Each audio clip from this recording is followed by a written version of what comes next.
حضرت ابراہیم علیہ السلام کو خلیل اللہ کا لقب کس طرح ملا؟ خلیل اللہ کا مطلب ہوتا ہے کہ اللہ کا دوست۔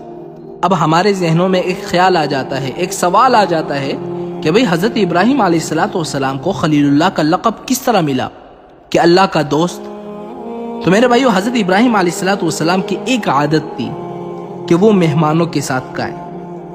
ایک دن حضرت ابراہیم علیہ السلام گھر سے نکل گئے مہمان کو ڈھونڈنے کے لیے، کوئی نہیں ملا، واپس گھر میں آ گئے۔ جیسے ہی گھر میں داخل ہوئے تو دیکھا ایک شخص کھڑا ہوا ہے۔ پوچھا، اے اللہ کے بندے، تجھے میرے گھر میں آنے کی اجازت کس نے دی؟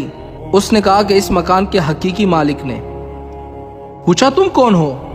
کہا، میں ملک الموت ہوں، مجھے اللہ تعالیٰ نے اپنے بندے کے پاس اس لیے بھیجا ہے کہ میں اسے ایک بشارت سنا دوں کہ اللہ تعالیٰ نے اسے اپنا خلیل بنا لیا ہے۔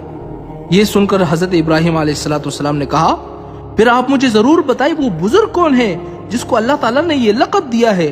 خدا کی قسم، وہ زمین کے کسی بھی گوشے میں ہو، میں ضرور جا کر اس سے ملاقات کروں گا، پھر اپنی باقی ساری زندگی اس کے قدموں میں گزاروں گا۔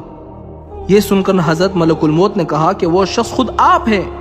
ابراہیم علیہ السلام حیران ہو گئے اور کہا کہ ایک ملک الموت، مجھے یہ بتاؤ کہ کس بنا پر، کس وجہ سے اللہ تعالیٰ نے مجھے اپنا خلیل بنا لیا ہے؟